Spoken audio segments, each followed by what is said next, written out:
உங்கள் ஊர் உங்கள் குரல் பகுதியில் செய்திகளை விரிவாக பார்ப்பதற்கு முன்பாக தலைப்புச் செய்திகளை பார்க்கலாம். தொடர் மழையால் முல்லைப் பெரியாறு அணைக்கு நீர்வரத்து அதிகரிப்பு. திறக்கப்படும் நீரின் அளவும் அதிகரிக்கப்பட்டுள்ளதால் மக்கள் மகிழ்ச்சி.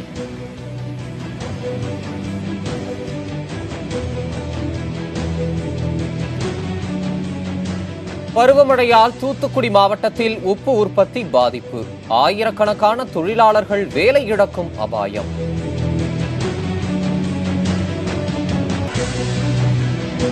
மேற்கு தொடர்ச்சி மலைப்பகுதிகளில் பெய்து வரும் தொடர் மழை எதிரொலி. குற்றாலம் பிரதான நீர்வீழ்ச்சியில் தண்ணீர் பெருக்கெடுத்துள்ளதால் குளிக்க தடை.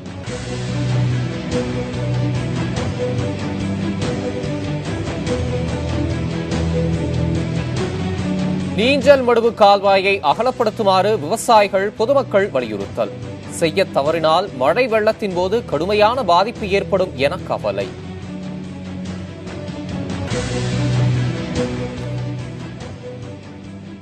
மேற்கு தொடர்ச்சி மலைப்பகுதிகளில் மீண்டும் மழை பெய்து வருவதால் முல்லைப் பெரியாறு அணைக்கு நீர்வரத்து அதிகரித்துள்ளது.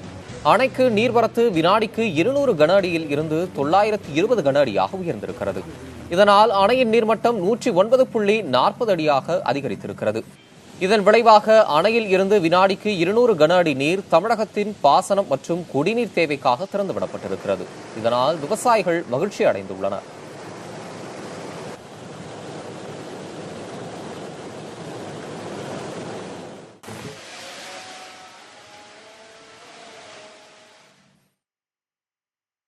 ராமநாதபுரம் அருகே நிகழ்ந்த சாலை விபத்தில் சரக்கு வாகன ஓட்டுநர் உயிரிழந்தார். கல்லூரி மாணவர்கள் உட்பட 30க்கும் மேற்பட்டோர் காயமடைந்தனர். ராமேஸ்வரத்தில் இருந்து தூத்துக்குடிக்கு மீன் ஏற்றிச் சென்ற சரக்கு வாகனமும் கீழக்கரையில் இருந்து ராமநாதபுரம் நோக்கிச் சென்ற தனியார் பேருந்தும் திருப்புல்லானி அருகே நேருக்கு நேர் மோதி விபத்துக்குள்ளாயின. இதில் படுகாயமடைந்த சரக்கு வாகன ஓட்டுநர் வினோத் மருத்துவமனையில் சிகிச்சை பலனின்றி உயிரிழந்தார். பேருந்தில் சென்றவர்களில் காயமடைந்த சுமார் 30க்கும் அதிகமானோர் ராமநாதபுரம் அரசு மருத்துவமனையில் சேர்க்கப்பட்டனர். அவர்களை மாவட்ட ஆட்சியர் நடராஜன், காவல் கண்காணிப்பாளர் மணிவண்ணன் ஆகியோர் நேரில் சந்தித்து ஆறுதல் கூறினர்.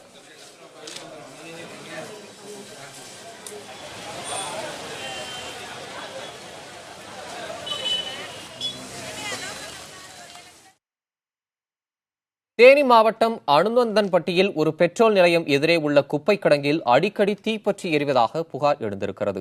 அந்த ஊரில் சேரும் குப்பைகள் மற்றும் கழிவுகள் கம்பம் செல்லும் சாலையில் அமைந்திருக்கும் அந்த பெட்ரோல் நிலையம் எதிரே கொட்டப்படுவதாக கூறப்படுகிறது. இதற்கு சமூக விரோதிகள் சிலர் அவ்வப்போது தீ வைத்து விடுவதாக தெரிகிறது.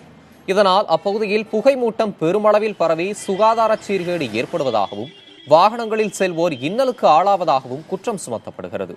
குப்பை கிடங்கை வேறு இடத்திற்கு மாற்றக் கோரி அனுமந்தன்பட்டி பேரூராட்சியில் பல முறை புகார் தெரிவித்தும் எவ்வித நடவடிக்கையும் இல்லை என மக்கள் குறை கூறுகின்றனர்.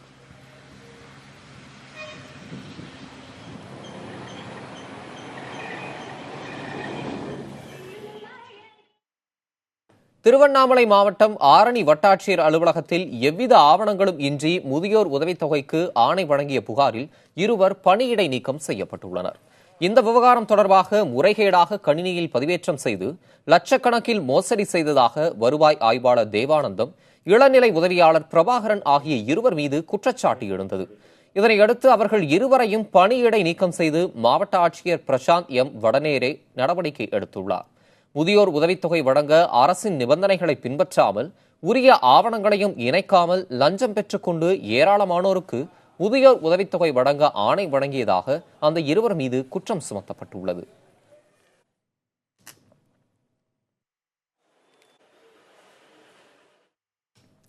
வடகிழக்கு பருவமழையால் தூத்துக்குடி மாவட்டத்தில் உப்பு உற்பத்தி பாதிக்கப்பட்டுள்ளது. தூத்துக்குடி, வேம்பார், முத்தையாபுரம், ஆறுமுகநேரி உள்ளிட்ட பகுதிகளில் சுமார் 25,000 ஏக்கரில் உப்பு உற்பத்தி நடைபெற்று வருகிறது.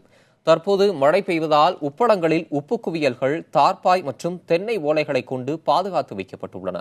உப்பு பாத்திகளில் மழைநீர் தேங்கியுள்ளதால் அது வற்றிய பின்னர்தான் மீண்டும் உப்பு உற்பத்தியை தொடங்க முடியும் என்ற சூழல் உருவாகியுள்ளது. இதனால் உப்பள தொழிலாளர்கள் வேலை இழக்கும் சூழல் உருவாகியிருக்கிறது.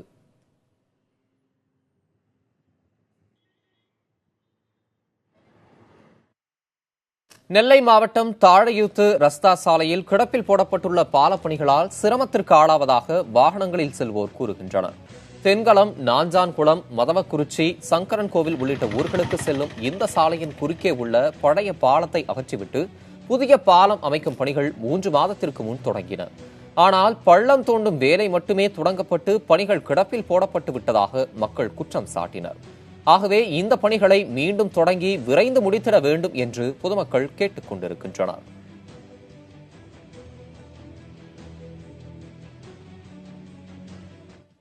இது தெங்களம், மானூர், சங்கரன்கோயில், தென்காசி எல்லாத்துக்குமே இது ஒரு மெயின் வழியாக இருந்து கொண்டிருக்கிறது இந்த ரோடு. அதனால் இது கொஞ்சம் எவ்வளோ சீக்கிரமாக அவங்க முடிச்சு கொடுத்தாங்கன்னா ரொம்ப நல்லாயிருக்கும். இதில் அதிகமான லாரிகள், அதிகமாக வண்டிகள் தென்காசி, சங்கரன்கோயில் அந்த மாதிரியான ஏரியாக்களுக்கு அதிகமான வண்டிகள் போய்கொண்டு தான் இருக்குது. நாங்களே எல்லாருக்கிட்டையும் சொல்லி பார்த்துட்டோம், யாரும் கேட்குற மாதிரி இல்லை. இந்த ரோடு தாளைத்து பைபாஸ்லேருந்து ஆரம்பித்து சங்கரன்கோயில் ரோட்டை போய் ஜாயின் பண்ணுது. சங்கரன்கோயில் ரோட்டில் போயிட்டு அதுக்கப்புறம் சங்கரன்கோயிலுக்கு போய் ராஜபாளையம், மதுரை அந்த வழி கூட போகலாம். இங்கேருந்து கேரளாவுக்கு போகிறதுக்கு ரொம்ப டிராஃபிக் இடைஞ்சல் இல்லாமல் இந்த பாதை ரொம்ப முக்கியமான ரோடு. இந்த ரோடு சீக்கிரமாக சொல்லி முடித்தா தான் எல்லா போக்குவரத்துக்கும் நல்லாயிருக்கும். தூத்துக்குடி மாவட்டம் ஆத்தூரில் உள்ள குளத்தில் மண்டி கிடக்கும் செடிகளையும் கருவேல மரங்களையும் அகற்றும்படி விவசாயிகள் கோரிக்கை விடுத்துள்ளனர். திருச்செந்தூர் அருகே அமைந்திருக்கும் இந்த அணை ஸ்ரீவைகுண்டம் அணையின் தென்கால் பாசனத்தில் கடைசி குளமாகும். இதன் மூலம் சுமார் 500 ஏக்கர் பரப்பளவிலான விவசாய நிலம் பயனடைகிறது. ஆனால் அந்த குளத்தில் நீண்ட காலமாக அமலை செடிகளும் கருவேல மரங்களும் பெருமளவில் மண்டி கிடக்கின்றன. இவற்றை அப்புறப்படுத்தி நீரை சேமிக்க நடவடிக்கை எடுக்குமாறு விவசாயிகள் வேண்டுகோள் விடுக்கின்றனர்.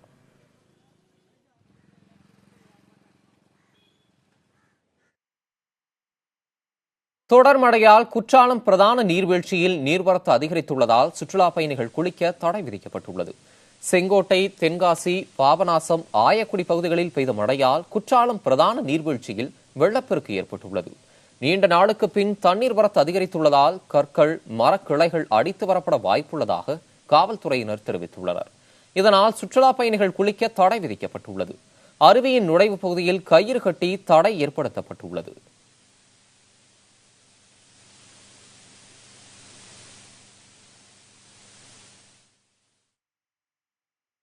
நீஞ்சல் மடுவு கால்வாயை அகலப்படுத்தி சீரமைக்க வேண்டும் என அதன் மூலம் பயனடைந்து வருவோர் கோரிக்கை விடுத்துள்ளனர்.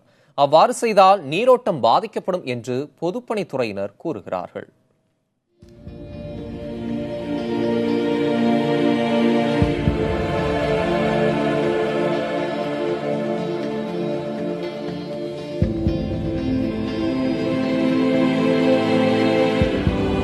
காஞ்சிபுரம் மாவட்டம் திம்மாவரம் ஊராட்சியில் சென்னை திருச்சி தேசிய நெடுஞ்சாலையொட்டி அமைந்திருக்கிறது நீஞ்சல் மடுவு கால்வாய்.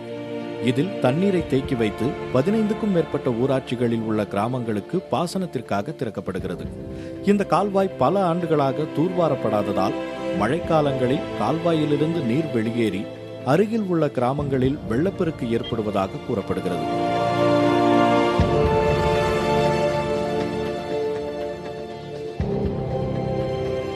போன முறை மழை வெள்ளத்திலேயே எங்களோட பொருள், உடைமை எல்லாத்தையுமே நாங்கள் இழந்துட்டோங்க. ரொம்ப கஷ்டப்பட்டு எல்லாமே போயிடுச்சு எங்களுக்கு. இன்னும் நாங்கள் பழைய சகஜ நிலைமைக்கு திரும்பலை. எந்த ஒரு இதுவுமே பண்ண முடியல எங்களால். அடுத்த மழை வெள்ளம் வந்துடுச்சு. அதுக்குள்ளே என்ன பண்ணுறதுன்னு ஒன்றும் புரியல. ராத்திரி தூக்கத்துலேயும் பசங்க முதலாந்து எல்லாரும் பயப்படுறாங்க. நீ நைட் வெள்ளம் வந்துருமா எழுந்து உட்காந்து கேட்குறாங்க. அந்த பயத்திலேயே இருக்கிறாங்க பசங்க ஃபுல்லாக. வெவ்வேறு ஏரிகளிலிருந்து வரும் நீர் நீஞ்சல் மடுவு கால்வாய் வழியாகத்தான் செல்வதாகவும் இதன் மூலம் பல கிராம விவசாயிகள் பயன்பெறுவதாகவும் அப்பகுதி மக்கள் கூறுகிறார்கள். ஆகவே கால்வாயை அகலப்படுத்த வேண்டியது அவசியம் என்பதும் அவர்களது கோரிக்கையாகும். இந்த மடுவில் பார்த்தீங்கன்னா ஒரு 21 ஏரியுடைய தண்ணி வரத்து இந்த பக்கம் தான் போகிறதா எங்களுக்கு தகவல் உரிமை சட்டத்தில் சொல்லியிருக்கிறாங்க. ஆனால் அதுக்கு உண்டான அந்த கால்வாய் அகலப்படுத்தவோ ஆழப்படுத்தவோ இல்லைங்க. இது கிட்டத்தட்ட ஒரு 25 வருஷத்துக்கு மேலே இதே மாதிரி தாங்க இருந்துட்டு இருக்கு. இப்போ நாங்கள் பல முறை கோரிக்கை வச்சுட்டோம், அகலப்படுத்தி ஆழப்படுத்தி கொடுங்க அப்படின்னு சொல்லிட்டு பல முறை கோரிக்கை வச்சிருக்கிறோம். இது வரைக்கும் அதுக்கு உண்டான வழிமுறையும் நடக்கலைங்க.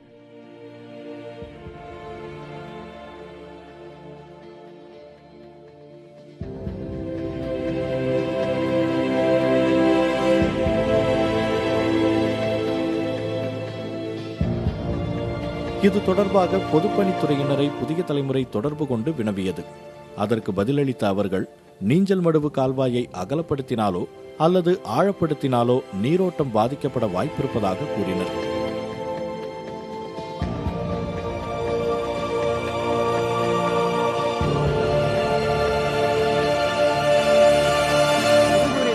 காஞ்சிபுரம் மாவட்ட பொதுப்பணித்துறை செயற்பொறியாளர் முத்தையா அவர்களை நாம் தொடர்பு கொண்டு கேட்டதற்கு நிர்ணயிக்கப்பட்டிருக்கக்கூடிய அளவை தாண்டிய உடனே அணையிலிருந்து நீரை வெளியேற்றப்படும் என தெரிவித்திருக்கிறார். மேலும் 22 ஏரியிலிருந்து வரக்கூடிய நீர்வரத்து காவாயை ஆழப்படுத்தினால் வரக்கூடிய தண்ணீர் அனைத்தும் தேங்கி நின்று அதனால் இந்த பகுதியில் இருக்கக்கூடிய மக்களுக்கு ஏதேனும் தொற்றுநோய் ஏற்பட வாய்ப்பு இருப்பதால் இதனை அகலப்படுத்தவோ ஆழப்படுத்தவோ முடியாது என தெரிவித்திருக்கிறார்.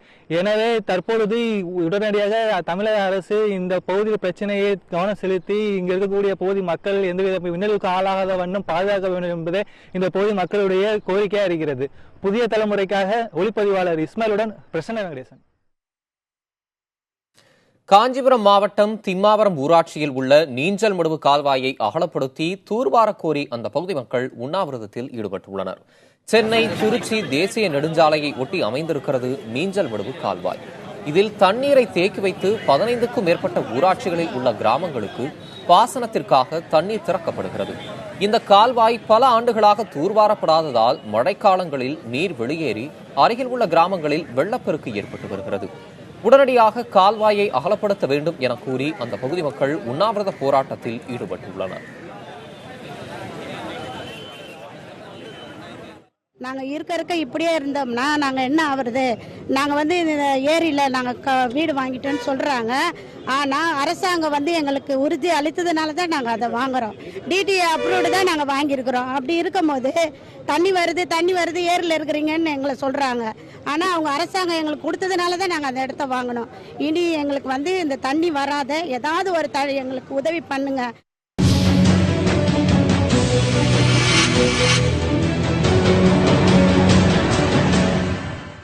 திருவாரூர் நகரில் தஞ்சை சாலையிலும் நெய்விளக்கு பகுதியிலும் 2 மயானங்கள் உள்ளன. இதில் நெய்விளக்கு தோப்பில் இருக்கும் சுடுகாடுதான் அதிக அளவில் பயன்படுத்தப்படுகிறது. இதனால் சுற்றுச்சூழல் மாசுபடுவதை தவிர்க்க கடந்த 8 வருடங்களுக்கு முன்பாக 47 லட்சம் ரூபாய் செலவில் நவீன தகன எரிவாயு மேடை அமைக்கப்பட்டது. ஆனால் இதுவரையில் அது பயன்பாட்டிற்கு வராததால் அதன் நோக்கமே குழி தோண்டி புதைக்கப்பட்டு விட்டதாக புகார் கூறப்படுகிறது. இங்கே மின்சார சுடுகாடு கட்டி 8 வருஷத்துக்கு மேலே ஆகுது. ஒன்றும் இது யாரும் திறக்கவே இல்லை. கேட்டால் 47 லட்சம் செலவு பண்ணிருன்னு சொல்கிறாங்க. சுடுகாட்டு உள்ளே பார்த்தோன்னா பாத்ரூம் எப்படி யூஸ் பண்ணுறாங்களோ அந்த எல்லாத்தையுமே இங்கே யூஸ் பண்ணிட்டு இருக்காங்க. உள்ளே போகிறதுக்கு ஒரு மாதிரியாக இருக்குது. அதே பக்கத்தில் ஒரு ஓப்பன் சுடுகாடு ஒன்று இருக்குது. அது செவ்வறு இழிஞ்சு விழுந்து 2 வருஷம் ஆகுது மழையால். ஆனால் அதுவும் யாருமே பார்க்க மாட்டாங்க.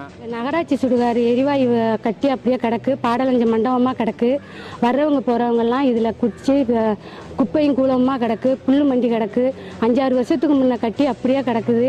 இங்கே சுடுகாட்டில் எரிக்கிற புகை எல்லாமே இந்த தெருவுக்குள்ளே புகையாக வருது. இங்கே சுற்றி வட்ட நகராட்சி எங்கே பார்த்தாலும் திருவாரூர் மாவட்டம் இங்கே தான் எரிச்சு எல்லா மக்களுக்குமே இங்கே புகை விட்டு எங்கள் தெருவெல்லாம் சேதமாகுது. எங்களுக்கு இருக்க இடம் இல்லாத அளவுக்கு இதில் இருந்தாலும் கூட எங்களுக்கு எந்த ஒரு சவர்த்தனையும் இல்லை. இந்த எரிவாயு எங்களுக்கு நல்ல விதமாக எடுத்து நல்ல விதமாக கொடுங்க.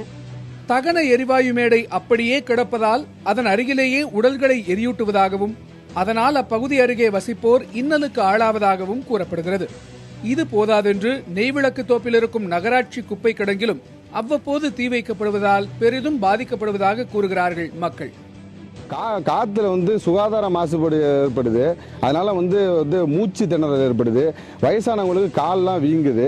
ஸோ இது மாதிரி ஒரு தொற்று நோய் பரவுற ஒரு அபாயம் ஏற்பட்டுக்கிட்டே தொடர்ந்து நிர்வாகத்திட்ட நகராட்சி நிர்வாகத்திட்டையும் மாவட்ட நிர்வாகம் தொடர்ந்து வலியுறுத்திட்டே இருக்கோம். இது அரசாங்கம் எப்போ சரி செஞ்சு கொடுக்க போகுது? இதை அரசாங்கம் சீக்கிரத்தில் தங்கள் கவனத்துக்கு எடுத்துட்டு நிர்வாகத்தின் மூலயமா சரி செஞ்சு பொதுமக்களுக்கு ஒரு பயன்பாட்டுக்கு கொடுக்கணும்னு தாழ்மையை கேட்டுக்கொள்கிறேன். எரிவாயு தகனமேடை பிரச்சினை குறித்து திருவாரூர் நகராட்சியின் கவனத்திற்கு புதிய தலைமுறை கொண்டு சென்றது. அதற்கு பதிலளித்த அதிகாரிகள் எஞ்சியிருக்கும் சில பணிகளை விரைவில் முடித்து அதனை பயன்பாட்டிற்கு கொண்டுவர நடவடிக்கை எடுக்கப்படும் என்று தெரிவித்தனர். புதிய தலைமுறைக்காக செய்தியாளர் ராஜசேகர். ராமநாதபுரம் மாவட்டம் தனுஷ்கோடியில் வசிக்கும் மீனவர்களை அப்புறப்படுத்த வேண்டும் என்கிற அரசின் உத்தரவிற்கு எதிராக போராட்டத்தில் குதிக்கப் போவதாக அனைத்துக் கட்சியினர் அறிவித்துள்ளனர். தனுஷ்கோடியில் 52 கோடி ரூபாய் செலவில் மேற்கொள்ளப்பட்டு வரும் சாலை அமைக்கும் பணிகள் முடிவடைந்த நிலையில் விரைவில் திறக்கப்பட உள்ளது. இதன் விளைவாக அங்கு வசித்து வரும் மீனவர்களின் குடிசைகளை அப்புறப்படுத்த வேண்டும் என மாவட்ட நிர்வாகம் உத்தரவிட்டுள்ளது. இதற்கு எதிராக திமுக, மதிமுக, தேமுதிக உள்ளிட்ட கட்சிகள் சார்பில் போராட்டம் நடைபெறும் என அறிவிக்கப்பட்டுள்ளது.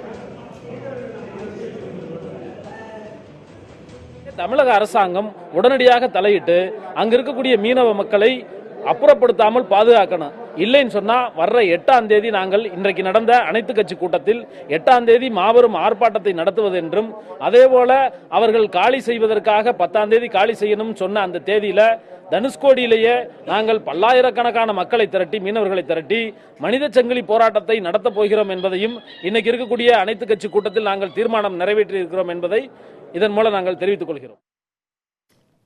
நெல்லையில் தாமிரபரணி நதிக்கரையில் ஆக்கிரமித்து கட்டப்பட்டிருந்த வீடுகள் இடித்து அகற்றப்பட்டன.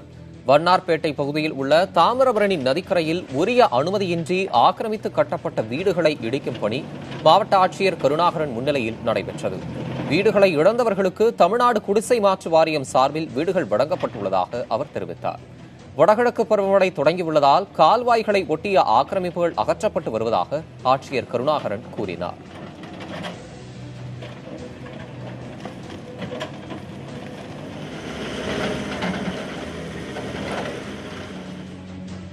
வருகின்ற வடகிழக்கு பருவமழையை முன்னிட்டு தற்பொழுது மழை ஆரம்பித்துள்ளது. இந்த மழை அதிகப்படும் பொழுது வெள்ளம் ஏற்படாமல் இருக்க தொடர்ந்து நீர்நிலைகளிலே ஆக்கிரமணங்கள், வாய்க்கால்கள் மற்றும் ஆறுகளில் இருக்கக்கூடிய ஆக்கிரமணங்கள் அகற்றப்பட்டு வருகின்றன. தேனி மாவட்டம் கம்பத்தில் மக்கள் பெருமளவில் கூடும் வாரச்சந்தையில் எவ்வித அடிப்படை வசதியும் இல்லை என குற்றச்சாட்டு எழுந்துள்ளது. கம்பம், அதனை சுற்றியுள்ள கிராமங்கள் மற்றும் அண்டை மாநிலமான கேரளாவில் இருந்து ஆயிரக்கணக்கான மக்களும் வியாபாரிகளும் கம்பம் சந்தைக்கு வந்து செல்கின்றனர். இவ்வளவு பேர் வரக்கூடிய இங்கு குடிநீர், கழிவறை உள்ளிட்ட எவ்வித அடிப்படை வசதியும் இல்லை என மக்கள் குறை கூறுகின்றனர்.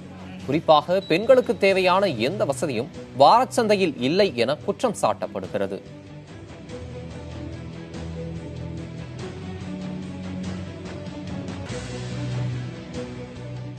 விருதுநகர் புறவழிச்சாலையில் பாதாள சாக்கடைக்காக தோண்டப்பட்ட சாலையை உடனடியாக சீரமைத்து தரும்படி அந்த பகுதி மக்கள் கோரிக்கை விடுத்துள்ளனர். விருதுநகரில் இருந்து அருப்புக்கோட்டை செல்லும் பிரதான சாலையை இணைக்கும் புறவழிச்சாலையில் சில ஆண்டுகளுக்கு முன்னர் தொடங்கப்பட்ட பாதாள சாக்கடை திட்டத்திற்காக தோண்டப்பட்ட சாலை தற்போது குண்டும் குழியுமாகவும் பாதாள சாக்கடை மூடிகள் சேதமடைந்து திறந்த நிலையிலும் இருக்கின்றன. இதனால் வாகனங்களில் செல்வோர் மிகுந்த சிரமத்திற்கு ஆளாவதாக புகார் எழுந்துள்ளது.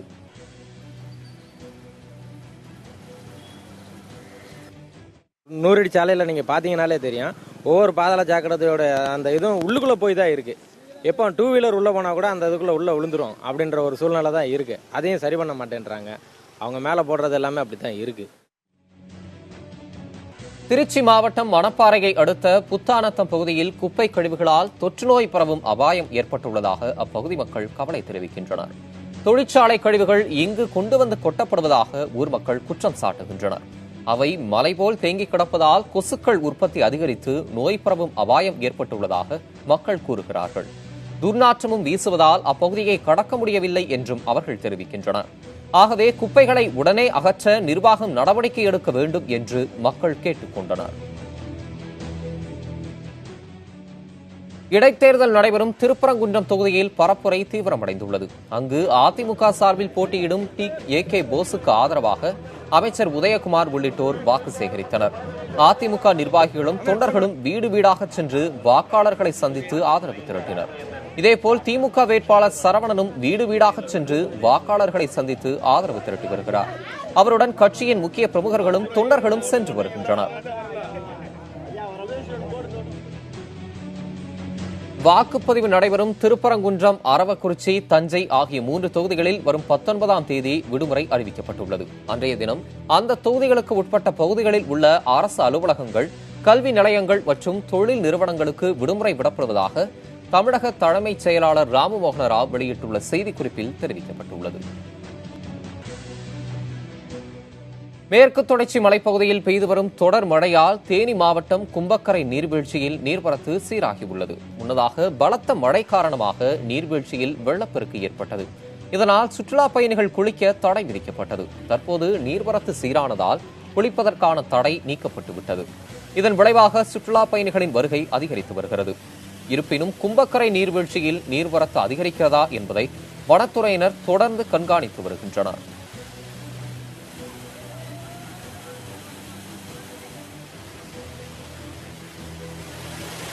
நீலகிரியில் பூத்து குலுங்கும் நாகலிங்க மலர்களை சுற்றுலா பயணிகள் ஆர்வத்துடன் கண்டுகளித்து வருகின்றனர். குன்னூர் மேட்டுப்பாளையம் சாலையில் பல்வேறு இடங்களில் இந்த வகை மலர்கள் பெருமளவில் பூத்துள்ளன. இந்த மலர்கள் பாம்பின் தோற்றத்தை ஒத்திருப்பதால் ஒரு சிலர் கோயிலில் வைத்து வழிபாடு நடத்துவதற்காக கொய்து செல்கின்றனர். இதனுடைய தோற்றம் சற்று வித்தியாசமாக இருப்பதால் சுற்றுலா பயணிகள் அதனை செல்போன்களில் படம் பிடிக்கின்றனர்.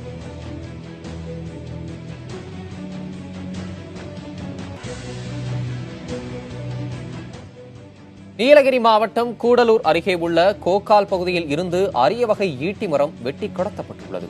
மேற்கு தொடர்ச்சி மலைப்பகுதிகளில் மட்டுமே காணப்படும் இந்த வகை மரம் அழிந்து வரும் பட்டியலில் இடம்பெற்றுள்ளது. ஆகவே இந்த மரங்களை பாதுகாக்க வனத்துறை தீவிர நடவடிக்கை எடுத்து வருகிறது. இத்தகைய சூழலில் அந்த வகை மரத்தின் பெரும்பகுதி வெட்டப்பட்டு சமூக விரோதிகளால் கடத்தப்பட்டது தெரியவந்துள்ளது. இந்த செயலில் ஈடுபட்ட நபர்களை வனத்துறையினர் தேடி வருகின்றனர்.